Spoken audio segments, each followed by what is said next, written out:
Assalamualaikum warahmatullahi wabarakatuh. Di video ini kita akan membahas mengenai bagaimana akses transfer data yang ada di private dan di public. Selain itu, kita juga akan belajar mengenai konstruktor, mengapa konstruktor itu penting dan bagaimana cara pembuatan konstruktor. Lalu setelah itu juga kita akan belajar mengenai overloaded konstruktor, bagaimana cara buatnya dan mengapa kita harus membuat overloaded konstruktor.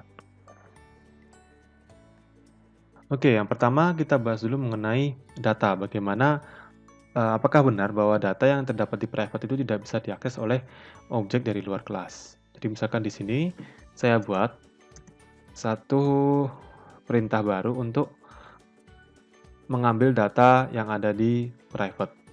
Misalkan di sini kita ambil dari harga ya. Harga motor M2, kita ambil dari M2 misalkan. M2 titik harga. Jadi sama dengan penggunaan kayak seperti fungsi, yaitu nama objeknya apa, dot, terus nama variabelnya itu apa, nama member datanya itu apa. Jadi di sini saya mau ngambil nilai harga dari M2, maka saya menulis M2 dot harga. Oke. Saya beri enter. Oke, sekarang kita coba jalankan. Untuk hotkey-nya kita sebenarnya bisa menggunakan F9 untuk run dan build. Nah, di sini akan langsung muncul error. Nah, ketika error dalam pembuatan program, jangan panik terlebih dahulu. Kalian jangan langsung bingung, tapi baca yang ada di logs and order ini, yang ada di bawah ini. Ada message-nya ini, kita baca apa yang menjadi masalah. Nah, di sini terlihat sudah diinformasikan bahwa masalahnya itu, errornya itu di integer motor harga is private. Berarti di sini harga adalah private, jadi tidak bisa diakses. Seperti itu. Nah, bagaimana cara mengakses data yang ada di private ini? Atau bagaimana cara mengakses harga ini? Cara gampangnya itu kita bisa meletakkan ini di public. Seperti ini misalkan. Dengan meletakkan harga ini di public, kita coba jalankan lagi ya. Oke, berjalan seperti biasa. Kita jalankan. Saya buat singkat aja ya, misalkan merek motor H, tipe motor M, harga motor 20. Motor kedua K, tipe S, harganya 10. Motor F, tipe motornya Z, harga motor misalkan 2. Nah, di sini kita bisa lihat harga motor M2 sama dengan 10. Nah, data M2 kan data yang kedua, berarti kan di sini. Nah, di sini kita bisa lihat harga motor ini 10 sama dengan ini 10. Nah, jadi dengan cara meletakkan di public, itu data menjadi bisa diakses oleh objek dari luar kelas. Nah, ini menghilangkan salah satu keuntungan dari kelas dan objek itu sendiri. Padahal kan di sini fungsinya salah satunya adalah hiding, menyembunyikan. Jadi supaya tidak bisa sembarangan diakses datanya itu. Nah, jadi kalau taruh di luar sini, nanti mungkin kalau misalkan ada banyak objek, lalu manfaatkan variabel harga ini untuk masing-masing urusan itu nanti jadinya akan langsung jadinya itu saling tercampur itu antara penggunaan harga untuk satu dan dengan yang lain gitu. Jadinya seperti di prosedural programming kan gitu, jadi rumit karena penggunaannya semakin tidak jelas. Siapa yang menggunakan sehingga berefek pada yang lain. Nah, di sini terus bagaimana cara kita mengakses harga tanpa harus merubah harga ini atau tanpa harus mengeluarkan harga ini dari private. Nah, caranya kita bisa dengan membuat fungsi yang menggunakan return. Jadi di sini kita buat kan karena tipe data harga ini adalah integer, di sini kita gunakan juga integer. Integer misalkan di sini nama fungsinya itu cost.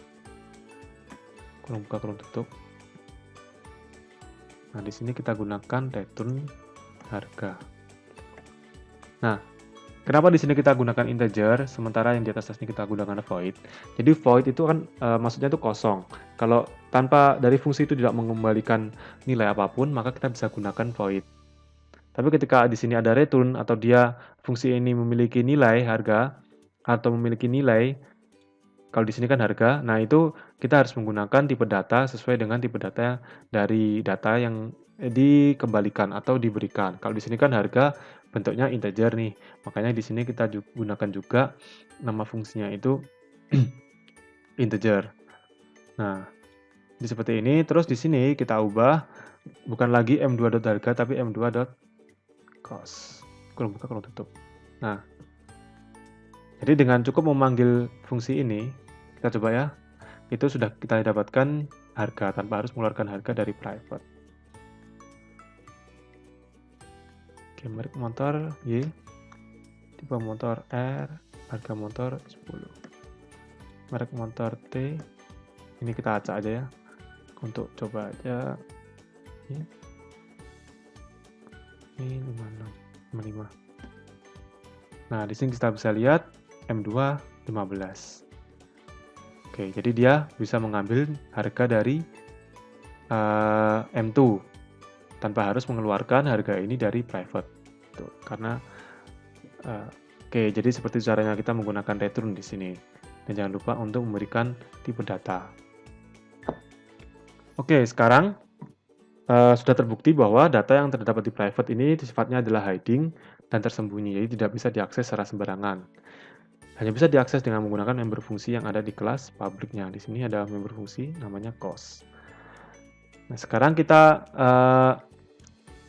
membahas tentang konstruktor nih. Kenapa harus kita buat konstruktor? Jadi seperti dijelaskan kemarin bahwa konstruktor itu dia adalah member fungsi yang otomatis berjalan ketika ada objek yang didefinisikan. Jadi ketika di sini ada motor M1, ketika dia buat M1 maka otomatis konstruktor akan berjalan. Oleh karena itu konstruktor ini biasanya digunakan pada objek-objek yang memiliki data yang selalu sama dan harus dimasukkan data itu ke semua objek. Jadi misalkan di sini, ini kan semua objek, mereka akan membutuhkan merek, tipe, dan harga. Nah, di sini kita bisa lihat, kalau misalkan memasukkan data berupa merek, tipe, dan harga ini, kita harus menulis satu persatu untuk masing-masing objek. Nah, sekarang kita bandingkan kalau kita menggunakan konstruktor. Nah, kita buat konstruktor dulu. Jadi konstruktor itu cara membuatnya yaitu yang pertama nama dari konstruktor itu sendiri sama dengan nama kelas. Jadi di sini adalah motor. Motor kurung buka kurung tutup. Lalu di dalamnya kita isi dengan ini get data ini.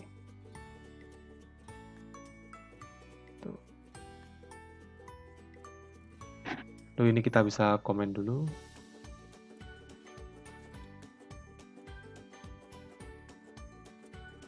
Oke. Jadi pembuatan konstruktor itu sama seperti fungsi, hanya saja dia menggunakan nama sama dengan nama kelas. Di sini motor. Oke. Di sini kita komen juga. Atau kita coba dulu ya supaya kelihatan. Nah, di sini ada error karena get datanya sudah nggak ada, kan? Terus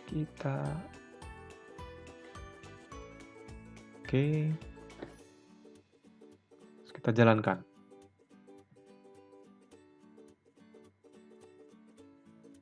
Oke, nah ini terlihat. Padahal kita di sini sudah menonaktifkan get data untuk masukkan data motor. Kita sudah pindahkan ke konstruktor. Nah, terbukti di sini ketika pembuatan objek M1 dia langsung menjalankan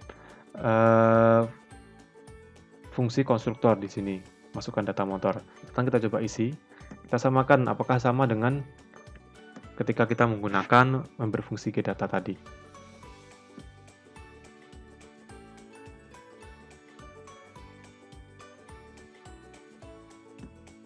Nah, di sini terlihat sama saja kan, ini ada prosesnya sama saja dengan yang tadi gitu. Tapi di sini kita memiliki keuntungan, kita tidak perlu lagi get data. Nah, ini bisa kita hapus.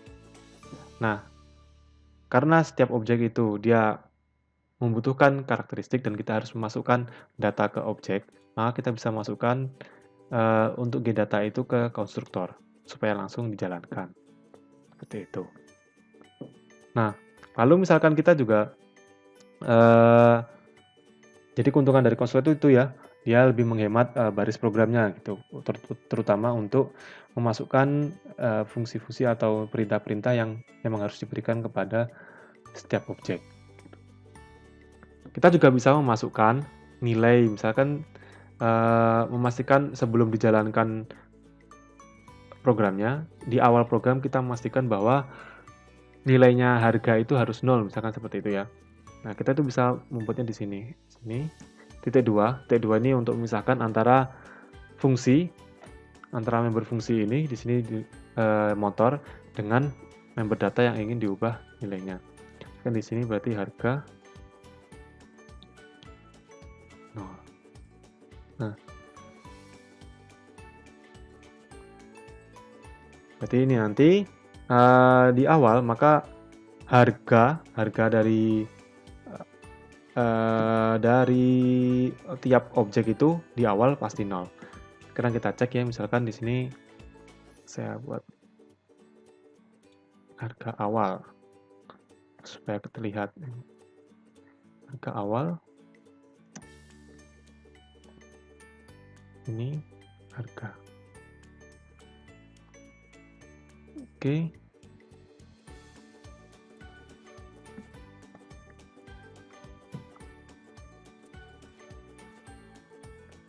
Kan.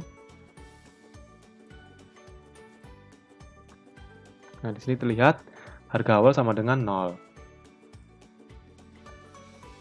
Sekarang misalkan ini saya hilangkan nih. Saya klik komen.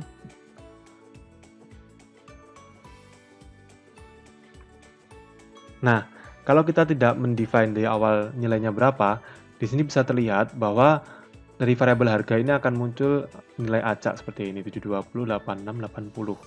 Tuh. Nah, keuntungan dari memberikan nilai awal ini untuk memastikan bahwa variabel harga ini dari awal nilainya awalnya sudah 0 gitu. Ini kita bisa isi seperti ini. Nah, lalu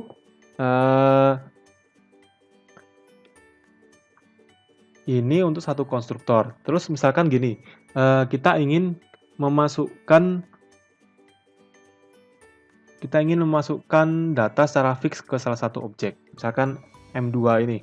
Misalkan M2 ini nilainya saya ingin nilainya tuh fix gitu, nggak berubah-ubah. Atau jangan M2, kan tadi udah M2, M1. Nilai dari M1 ini fix. Misalkan untuk mereknya itu Honda. Terus tipenya itu sudah pasti Matic. Terus nilainya atau harganya itu 30 juta. PCX ini. Oke, nah sekarang kita jalankan. Kan ini misalkan kita sudah buat nih ada M1 dengan nilai yang sudah fix, lalu M2 dan M3 ini yang nilainya harus dimasukkan secara manual dengan menggunakan keyboard. Sekarang kita jalankan. Nah, akan muncul error. Errornya apa? Di sini baris ke-40. Baris ke-40 itu ini. Error no matching function for call to motor constant char. Nah, jadi di sini tidak ada mengakomodasi bentuk objek seperti ini. Karena di sini dia objek ini menggunakan 3 argumen. Ada Honda, ada Matic, dan ada harga ini 30 juta. Nah, di sini sementara di sini konstruktor itu tidak ada yang memiliki argumen. Argumen itu ada di tengah-tengah tanda kurung buka kurung tutup ini. Nah, berarti kita harus buat satu lagi konstruktor yang memiliki 3 argumen untuk mengakomodasi objek M1 ini. Nah, gitu. Jadi bagaimana caranya? Sama, kalau konstruktor itu sudah pasti dia harus menggunakan nama yang sama dengan nama kelas. Nah, di sini kita gunakan argumen, karena di sini ada nilainya kan Honda Matic ini. Nah, ini terus kita buat harus sama ini string, misalkan A, string B, integer C. Nah, di sini ini maksudnya adalah berarti kita sedang membuat konstruktor yang memiliki 3 argumen. Nah, A, B, dan C ini merupakan variabel pengganti sementara untuk menyimpan nilai dari M1 ini, dari argumen yang dikirim dari M1. Jadi dari sini M1 3 argumen ini dia akan ke konstruktor, dia akan secara otomatis menjalankan konstruktor dan nilainya ini akan disimpan dalam A, B, dan C. Lalu titik 2 untuk memisahkan antara nama fungsi dengan nama member. Nah, di sini kita baru bisa masukkan misalkan merek ini. Merek, kurung buka, kurung tutup, A. Lalu titik koma. Apalagi ada tipe, kurung buka, kurung tutup, B, koma, harga untuk C. Jangan lupa untuk memberikan kurung kurawa. Nah, sekarang kita coba jalankan.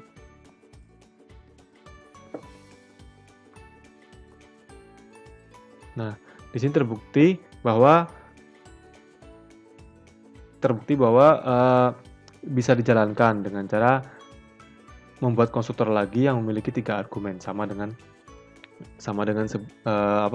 jumlah dari M1 tadi, jumlah argumen di M1. Sekarang ini masukkan motor ya, Yamaha Sport 20 juta.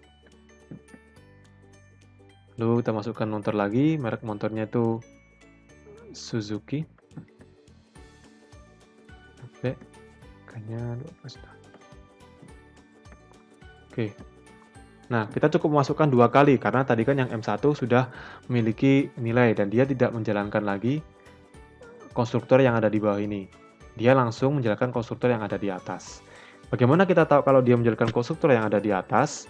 Di sini terlihat, oke, di sini ada merek motor Honda Matic 30 juta. Sama dengan ini. Ya kan, sama dengan motor M1 Honda Matic 30 juta. Berarti menunjukkan bahwa argumen yang ada di sini itu sudah bisa dimasukkan ke member data. Jadi gitu, di sini terlihat bahwa Honda Matic 30 juta ini bisa masuk ke member data. Jadi gitu. Nah,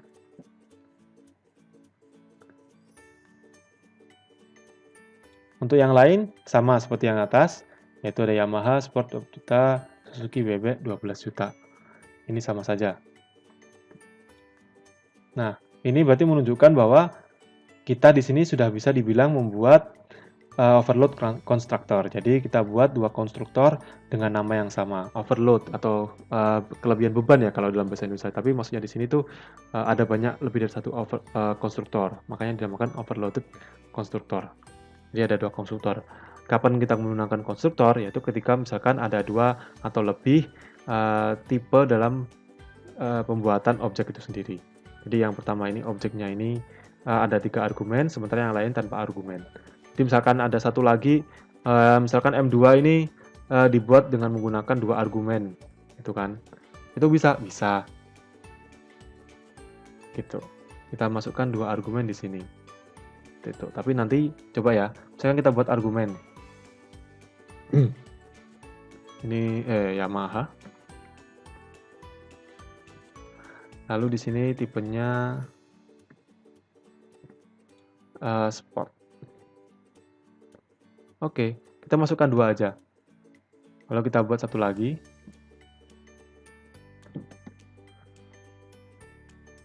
Soalnya kalau kita nggak buat, misalkan ya, kita nggak buat dulu, kita coba dulu. Nah, itu kan error di sini. Kita baca errornya. No matching function for call to motor constant char 7, constant char 6. Ini maksudnya constant char 7, ini constant char 6. Ini kan karakter. String, karakter itu sama. Itu untuk teks. Gitu. Nah, di sini kan nggak bisa. Nah, karena itu kita harus membuat konstruktor dengan 2 argumen. Oke, kita buat dulu. Oke, 2 argumen, misalkan di sini saya gunakan D dan E. Karena tadi data yang dimasukkan itu adalah merek dan ini kan merek dan tipe. Jadi di sini juga string. Terus ini kita hapus saja. Oke.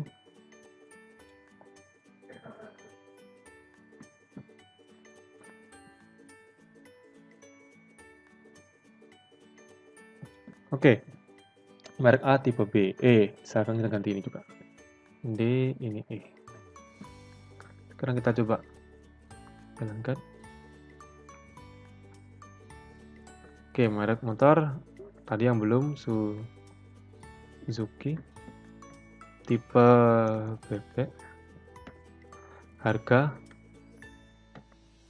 30 juta. Nah, karena tadi hanya tersisa satu yang tidak memiliki argumen, maka hanya kita perlu masukkan satu saja. Sementara sisanya di sini kita bisa lihat Honda Matic 30 juta sesuai.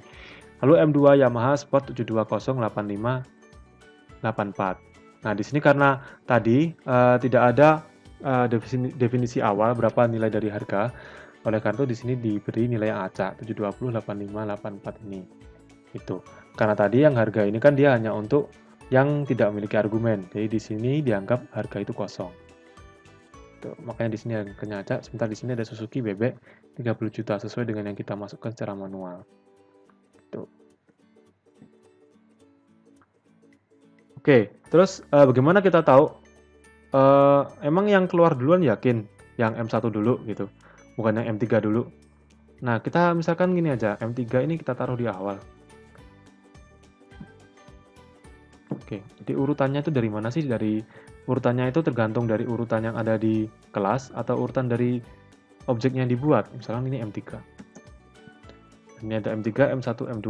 Nah, sekarang di M3 ini kita berikan penanda ya, supaya terlihat bahwa mana dulu yang jalan. Ini kasih checkout saja. Konstruktor M3 dijalankan. Oke, kita coba sekarang jalankan. Nah, di sini terlihat konstruktor M3 dijalankan. Nah, berarti tidak tergantung dari urutan yang ada di kelas, tapi tergantung dari objek mana dulu yang dibuat. Jadi seperti itu. Oke, jadi itu tadi penjelasan mengenai akses data di kelas objek, lalu konstruktor, dan juga overloaded konstruktor. Oke, sekian dari saya. Semoga ilmunya bermanfaat. Selamat belajar. Semoga sehat selalu. Wassalamualaikum warahmatullahi wabarakatuh.